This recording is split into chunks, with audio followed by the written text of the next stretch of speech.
What secrets can a tiny ivory figurine, discovered in a German cave, reveal about the minds of our ancient ancestors? Deep within the Hohensteinstadel cave in Germany's Lone Valley, archaeologists unearthed an extraordinary masterpiece, the Lion Man. This remarkable 40,000-year-old sculpture, carved from mammoth ivory, stands as a testament to the incredible artistic capabilities and complex cognitive abilities of our prehistoric forebears. Picture yourself transported back 40 millennia, to a time when artistic expression first flourished among our species. In caves across Europe, skilled hands were crafting delicate works of art so sophisticated that they continue to captivate us today. These weren't merely crude attempts at representation. They were masterful creations that demonstrated an understanding of form, proportion, and symbolic thinking that we previously thought impossible for such ancient times. But perhaps the most intriguing question is this. In an era when survival itself was a daily challenge, what compelled our ancestors to devote countless hours to creating these portable artworks? The answer lies at the very heart of what makes us human. While they hunted mammoth and sought shelter from harsh Ice Age winters, these early artists found time to transform raw materials into objects of beauty and meaning. This wasn't just art for art's sake. It was a powerful form of communication, a way to express complex ideas, and perhaps even a means to make sense of the mysterious world around them. The Lion Man of Hohensteinstadel, standing proud at 31 centimeters tall, represents something extraordinary. The first evidence of our ability to imagine things that don't exist in nature. Half human, half lion, this figure speaks of minds capable of abstract thought and imagination, minds not so different from our own. When we look at this ancient masterpiece, we're not just seeing a skilled artist's handiwork, we're witnessing the dawn of human consciousness and creativity. As we explore these magnificent artifacts, we begin to understand that art wasn't a luxury for our ancestors. It was a necessity. These portable pieces of art served as vessels for their beliefs, their stories, and their understanding of the world. They were carried across vast distances, shared between groups, and passed down through generations, creating connections that transcended the immediate challenges of survival. Today, when we hold our smartphones filled with digital art and photographs, we're continuing a tradition that began in those ancient caves. The human need to create, carry, and share beautiful things that tell our stories and express our deepest thoughts and emotions. Before we delve deeper into this fascinating journey through prehistoric portable art, take a moment to imagine those ancient artists, working by firelight, carefully carving their visions into mammoth ivory and bone. Their legacy continues to inspire and amaze us, reminding us that creativity and artistic expression are not recent innovations, but fundamental aspects of what makes us human. Before we dive into this fascinating history of prehistoric mobile art, don't forget to like this video and subscribe to the Dawn of Humankind channel for more amazing discoveries about our ancestors. Portable art emerged during a pivotal moment in human history, approximately 40,000 to 10,000 years ago, during the Upper Paleolithic period. This era marked a revolutionary turning point in human cognitive development and technological advancement, coinciding with the spread of Homo sapiens across Europe and Asia. During this time, our ancestors had already mastered sophisticated techniques for working with various materials. In the harsh climate of the Ice Age, they learned to transform mammoth ivory, carefully selecting the most suitable tusks and developing specialized tools for carving. They worked with bone, antler, and various types of stone, each material requiring distinct expertise and handling techniques. What makes this period particularly fascinating is the unprecedented explosion of symbolic expression. Unlike the cave paintings that remained fixed to their locations, these portable artworks represented a new form of cultural communication. Small enough to be carried in pouches or worn as pendants, these pieces traveled with nomadic groups as they followed seasonal migration patterns of prey animals across vast territories. The mobility of these art pieces served multiple crucial functions in prehistoric society. They became powerful tools for cultural exchange, allowing different groups to share their beliefs, stories, and artistic traditions during rare encounters. These objects likely played a vital role in establishing social bonds, facilitating trade networks, and perhaps even in diplomatic relations between different human groups. This period witnessed the emergence of what archaeologists call behavioral modernity, the capacity for abstract thinking and symbolic behavior that characterizes modern humans. The creation of portable art required not just technical skill, but also the ability to conceptualize three-dimensional forms before beginning to carve, to plan complex sequences of actions, and to imbue objects with symbolic meaning. Evidence suggests that these early artists developed standardized production methods and artistic conventions that were shared across vast geographical areas. For instance, similar female figurines, known as Venus figurines, have been found from the Pyrenees to Siberia, suggesting widespread cultural connections and shared symbolic systems. The raw materials themselves tell us about long-distance networks. Ivory, specific types of stone, and shells often traveled hundreds of kilometers from their sources, indicating either long-range movement of groups or sophisticated trading networks. This mobility of both people and materials contributed to the spread of technological innovations and artistic styles across continents. The sophistication of these artifacts challenges our preconceptions about prehistoric humans. These weren't simple tools made purely for survival. They represented complex artistic achievements that required planning, skill, and a deep understanding of materials. Some pieces show evidence of being worked on over extended periods, suggesting that their creators had the social support necessary to dedicate significant time to non-survival activities. These portable artworks also mark humanity's first attempts to capture and preserve ideas in a physical form that could be passed down through generations. They represent the beginning of human society's ability to store and transmit information outside of oral tradition, laying the groundwork for later developments in symbolic communication and eventually writing. This revolutionary period in human history demonstrates that our ancestors were not just surviving, they were creating, innovating, and expressing complex ideas through art. Their portable masterpieces stand as testimony to the emergence of fully modern human cognitive capabilities and social complexity, marking a crucial milestone in our species' cultural evolution. In the flickering light of a Paleolithic evening, let us transport ourselves back 30,000 years to meet the remarkable individuals who created humanity's first portable masterpieces. Picture a young woman, perhaps 20 summers old, sitting at the entrance of her shelter. Her fingers, calloused from years of working with stone tools, move with practiced precision across a piece of mammoth ivory. She learned this craft from her mother, who learned it from her mother before her, a living chain of artistic knowledge stretching back through generations. This artisan's day began at dawn, collecting specific types of stones that would become her carving tools. She knows exactly which stones will give her the fine control needed for detailed work, and which are best for the initial rough shaping. Her understanding of materials goes beyond mere craftsmanship. It's an intimate knowledge passed down through careful observation and years of practice. As she works, she's surrounded by the sounds of community life. Children play nearby, learning their own first attempts at carving using softer materials like antler and bone. Elders sit in groups, sharing stories that give meaning to the figures being created. These weren't just artists working in isolation. They were vital members of a rich social network where art, spirituality, and daily life were deeply intertwined. The master carver, an elder respected throughout several neighboring groups, visits occasionally to share techniques and stories. His hands, gnarled with age but still remarkably steady, demonstrate how to achieve the finest details in the figurines. He carries with him pieces from distant groups, each telling stories of different traditions and beliefs, serving as a living library of artistic styles and techniques. The apprentice, a teenager showing promising skill, watches intently as more experienced artists work. She learns not just the physical techniques, but also the sacred meanings behind each carved line and curve. This knowledge transfer was crucial. The survival of artistic traditions depended on young members of the community mastering both the technical skills and the symbolic significance of their art. The toolmaker plays an equally vital role.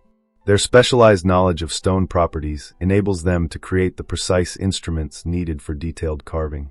They understand which rocks will fracture to create the sharpest edges, and how to shape tools that can achieve the finest details in ivory and bone. The ivory collector leads dangerous expeditions to gather materials from mammoth carcasses, often traveling great distances to find the precious raw material. Their knowledge of the landscape and ability to identify well-preserved ivory was crucial to the community's artistic production.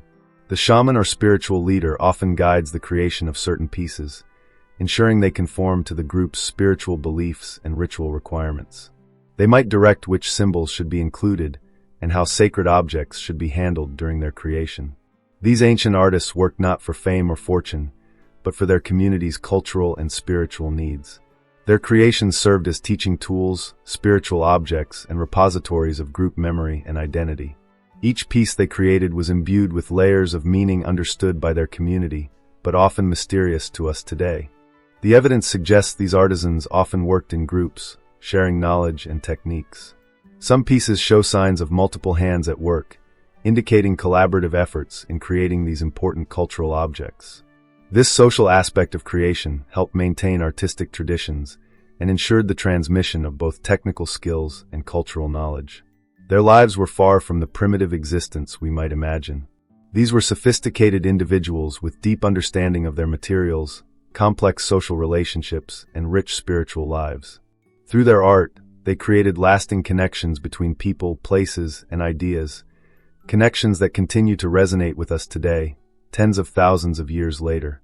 The creation of Paleolithic portable art represents one of humanity's first great technological revolutions in fine craftwork. The sophistication of these ancient techniques continues to astonish modern archaeologists and art conservators. Our ancestors created an impressive array of specialized tools, each designed for specific artistic purposes. They crafted figurines, which were chisel-like tools made from flint capable of carving delicate lines. As thin as a human hair, these tools required extensive knowledge of stone working techniques, involving precise strikes to create the perfect cutting edge.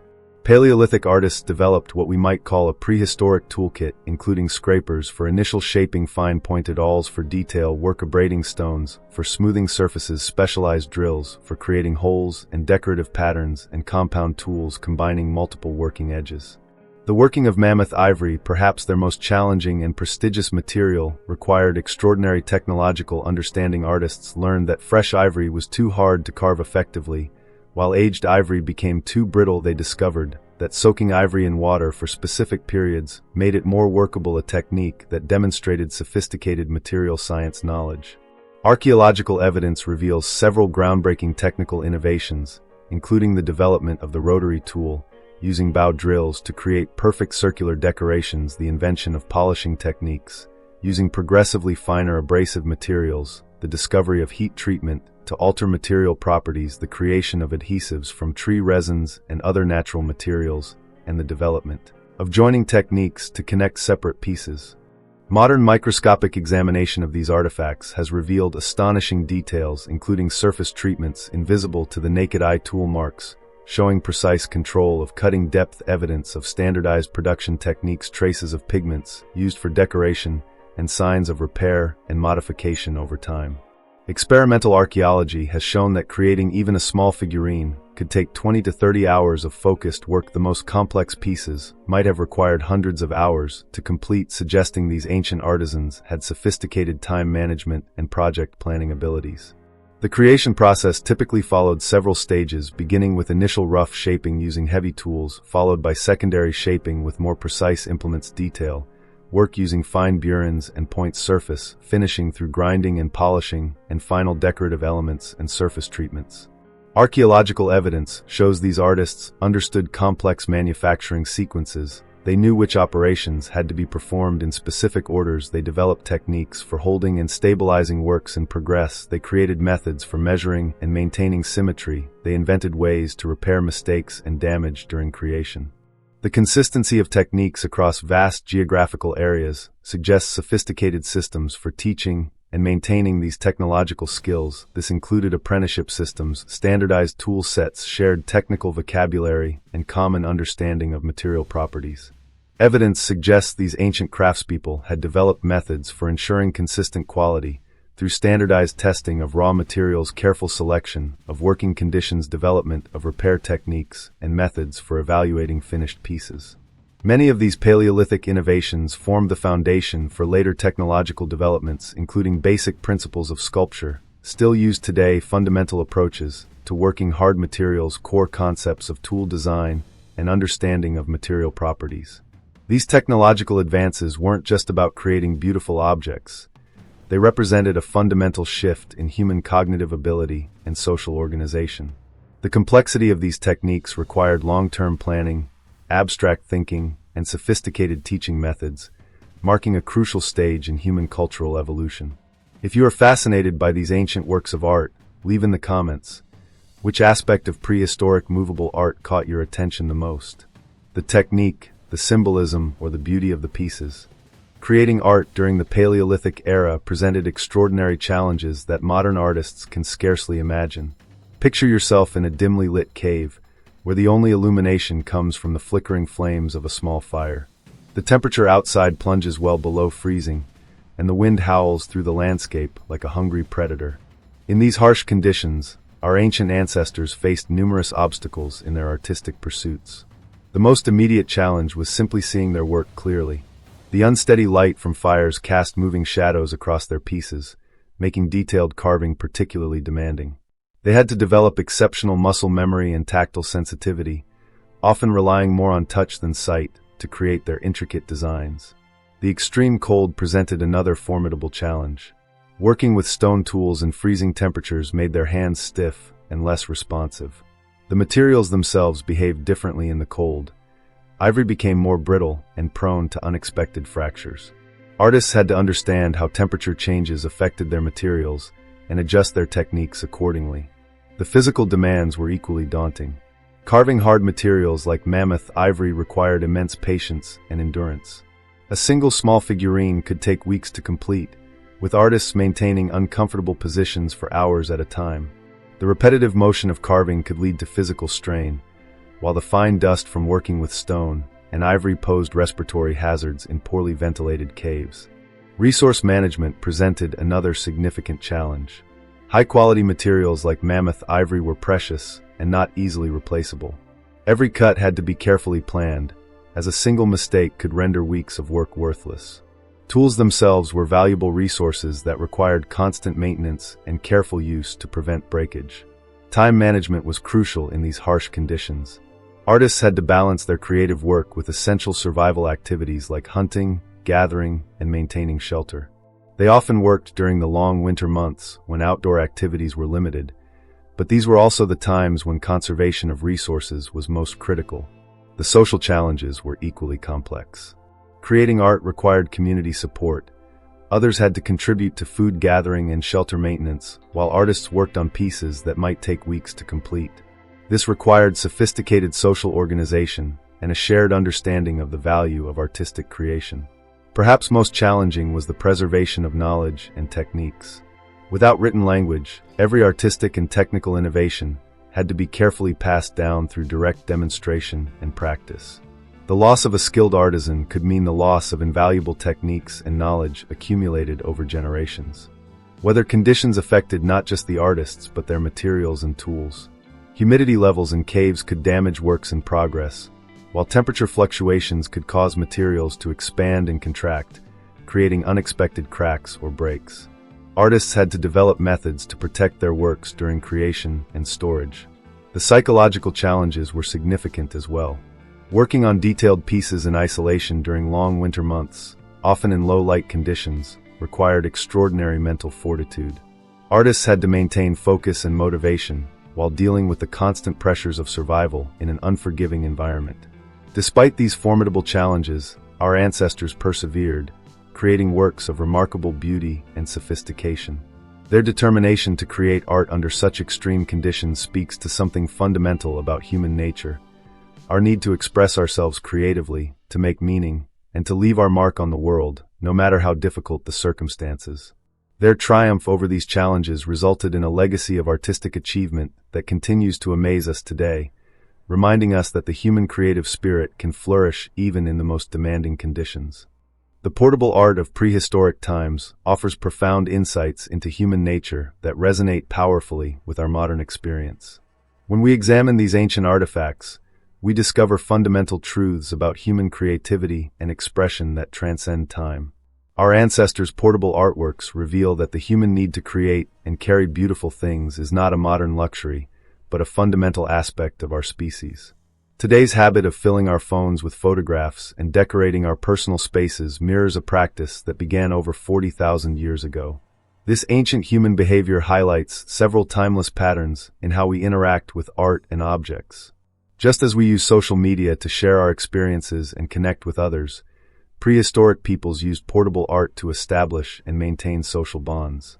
Their carved figurines and decorated objects served as conversation pieces, status symbols, and markers of identity, roles remarkably similar to how we use our personal possessions today. The teaching value of prehistoric portable art continues to resonate. These objects weren't just decorative, they were powerful tools for transmitting knowledge and cultural values. Like modern educational materials, they helped convey complex ideas about the world, society, and spiritual beliefs. This reminds us that art has always served as a vital educational medium. The emotional attachment to personal objects appears to be deeply rooted in our psychology. Just as we cherish family photographs and meaningful keepsakes, our ancestors carried their precious artworks across vast distances, suggesting these objects held deep personal and emotional significance. This human tendency to imbue objects with emotional meaning has remained constant throughout our evolution. The sophisticated way our ancestors managed their portable art collection offers lessons in curation and preservation. They carefully selected which pieces to keep and transport, considering both practical limitations and symbolic importance. This selective process mirrors our modern challenges with digital storage and personal possessions, reminding us that careful curation has always been essential. Their artistic practices also demonstrate the importance of adaptability. Prehistoric artists worked with available materials and developed techniques suited to their environment. This resourcefulness teaches us about innovation and the value of working within constraints, a lesson particularly relevant in our resource-conscious present. The social nature of prehistoric art production holds important lessons about community and collaboration. These early artists didn't work in isolation, but as part of a cooperative social structure that supported their creative endeavors. This reminds us that creativity flourishes best within supportive communities, whether physical or virtual. Perhaps most significantly, prehistoric portable art teaches us about the power of symbolic thinking. Our ancestors created objects that represented complex ideas and beliefs, demonstrating that abstract thought and symbolic expression are fundamental human traits. This capacity for symbolic representation laid the groundwork for all subsequent human cultural developments, including writing and mathematics. The durability of these ancient artworks offers lessons about sustainability and permanence in an age of digital ephemera. While our digital photos and files may be vulnerable to technological obsolescence, these prehistoric artifacts have survived tens of thousands of years, raising important questions about how we preserve our own cultural legacy. Their artistic achievements also challenge our assumptions about human progress. The technical sophistication and aesthetic sensitivity displayed in these ancient works remind us that our ancestors were capable of remarkable achievements with limited tools. This humbling realization encourages us to question our modern assumptions about technological superiority. The parallel between prehistoric portable art and our modern mobile devices is particularly striking. Both serve as repositories of memory, identity, and cultural information. Both help us navigate social relationships and express our individuality. This continuity across millennia suggests that certain human needs and behaviors remain constant despite technological change. These ancient artworks teach us about the universality of human creativity. Despite vast differences in technology and social organization, we share with our ancestors the fundamental drive to create, share, and preserve beautiful and meaningful objects. This connection across time reminds us of our common humanity and the enduring power of artistic expression. The legacy of prehistoric portable art continues to inform our understanding of human nature and creativity. As we face modern challenges around digital art, virtual reality, and artificial intelligence, these ancient lessons about the role of art in human life become increasingly relevant, offering wisdom from our distant past to guide our future. In the fascinating world of prehistoric portable art, one of the most intriguing discoveries involves the intentional fragmentation of female figurines, commonly known as Venus figurines. This phenomenon has sparked intense debate and research among archaeologists, offering tantalizing glimpses into the ritual practices of our ancestors. Archaeological evidence reveals a striking pattern across various European sites. Many Venus figurines, expertly carved from materials like ivory, stone, and clay, show signs of deliberate breaking. These weren't accidental breaks from age or burial. The fracture patterns indicate purposeful destruction, often at specific points on the figurines. The locations of these breaks appear significant. Many figurines were broken at the neck, waist, or legs, suggesting these weren't random acts of destruction but carefully planned ritual actions. Analysis of the break points shows that the artists likely created some figurines with predetermined breaking points, indicating that fragmentation was part of their intended purpose from the beginning. More remarkably, archaeologists have discovered that some broken pieces were transported considerable distances from where other fragments of the same figurine were found. This suggests a practice of deliberately separating parts of the same figurine, perhaps as part of ritual exchanges between different groups or communities. The seasonal timing of these breakages appears meaningful. Evidence suggests many figurines were broken during specific times of the year, possibly corresponding to important celestial events or seasonal changes. This timing might indicate their role in fertility rituals or ceremonies marking significant transitions in the annual cycle. Studies of the archaeological contexts where these broken figurines were found reveal further patterns. Many fragments were discovered in special deposits, sometimes accompanied by other ritual objects or unusual arrangements of bones and stones. Some were found near hearths or in what appeared to be ceremonial spaces, suggesting their destruction was part of communal rituals. The treatment of the fragments after breaking also provides insights. Some pieces show signs of being handled extensively after breaking, while others were carefully buried or placed in specific locations. This suggests the fragments themselves held continued spiritual or social significance even after the figurine was broken. Research indicates that different cultural groups had varying practices regarding figurine fragmentation. Some communities appear to have broken their figurines more frequently than others, while some shows evidence of specific breaking patterns unique to their group. This variation suggests diverse ritual traditions across different prehistoric communities. The age of the figurines at the time of breaking is also significant. Many show signs of extensive use and were before their ritual destruction, indicating they played active roles in community life before their final ceremonial breaking. Others appear to have been broken soon after creation, suggesting different purposes for different figurines. Modern experimental archaeology has provided additional insights. Researchers recreating these figurines using prehistoric techniques have discovered that breaking them at specific points requires considerable skill and planning. This suggests the breaking was a specialized ritual practice, possibly performed by individuals with specific ceremonial roles. Analysis of the materials used provides another layer of understanding. Figurines made from different materials were often treated differently in their ritual destruction. Some materials were favored for figurines intended for breaking, while others were typically left intact, suggesting a complex relationship between material choice and ritual purpose. The distribution of broken figurines across different types of sites offers additional clues. Some fragments are found in domestic settings, while others appear in what seem to be communal gathering places. This distribution pattern suggests these ritual breakings might have occurred at both private and public ceremonies. The practice of intentional breakage wasn't limited to female figurines. Other ritual objects show similar patterns of deliberate fragmentation, suggesting this was part of a broader spiritual practice involving the ceremonial destruction of sacred objects. The discovery of some partially reconstructed figurines indicates that occasionally pieces were kept and reassembled, perhaps as part of cyclic ritual practices.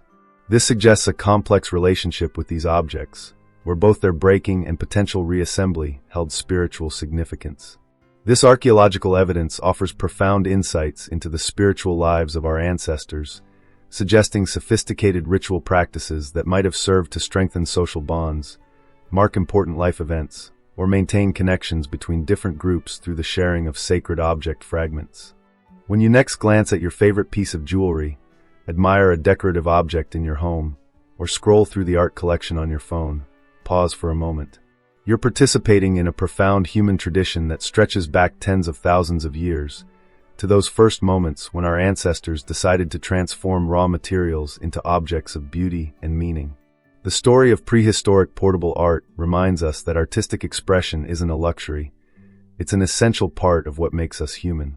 In an age of digital art and virtual reality, we might think we're far removed from our prehistoric ancestors. Yet when we carry our precious objects, share our creative works, and use art to connect with others, we're walking the same path they blazed so long ago. These ancient artists worked in conditions we can barely imagine, by firelight in cold caves, with tools fashioned from stone and bone, during times when daily survival was far from certain. Yet they persisted in creating works of extraordinary beauty and sophistication. Their determination teaches us that creativity flourishes not in spite of challenges, but often because of them. The portable artworks of prehistory weren't just decorative objects. They were vessels of meaning, carriers of stories, and bridges between communities. Today, when we share our art on social media or carry meaningful objects with us, we're continuing this ancient tradition of using portable art to connect, communicate, and create meaning. Consider how these prehistoric artists developed their skills, passed down their knowledge through generations, and created works that continue to move us today. Their achievements challenge us to think about what we're creating now and what legacy we'll leave for future generations to discover. The technological sophistication of these ancient works should humble us. With tools we might consider primitive, they created masterpieces that still captivate us today. This reminds us that true creativity doesn't depend on advanced technology, but on the human spirit's endless capacity for innovation and expression.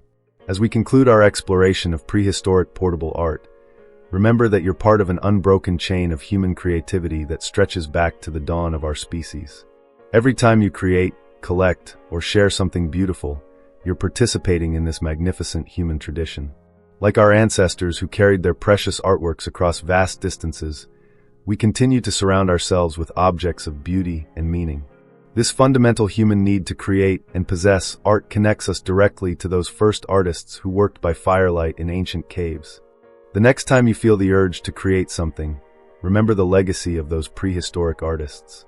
They remind us that even in the most challenging circumstances, the human spirit finds ways to express itself through art. Their story teaches us that creativity isn't just about making beautiful things. It's about connecting with others, preserving our stories, and making sense of our world. If this journey through the fascinating world of prehistoric portable art has sparked your imagination, we invite you to continue exploring with us. Like and share this video to help others discover the amazing story of our creative origins. Subscribe to the Dawn of Humankind channel for more incredible content about our ancestors and their remarkable achievements. Join our community of history and art enthusiasts as we uncover more fascinating stories about our human heritage. Together, let's celebrate and continue this ancient tradition of human creativity that began in those distant caves and continues in our digital devices today. Thank you for joining us on this extraordinary journey through time. We'll see you in our next episode, where more amazing discoveries about our ancient past await.